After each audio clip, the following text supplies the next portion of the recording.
Okay guys, this is a 2004 Toyota Tacoma. I have problems to start it. Uh, with with that with that relay connected, the truck is just cranking but not starting. Until I unplug this relay, the truck stumble, like try to start but don't even start. Just check it out.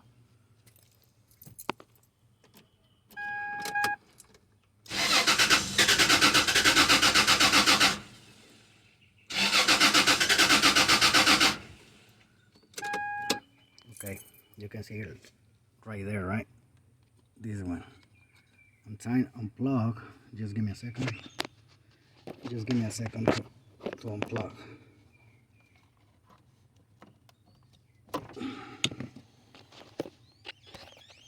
Now it's unplugged and check it out what the truck do. Just let me know guys what you think.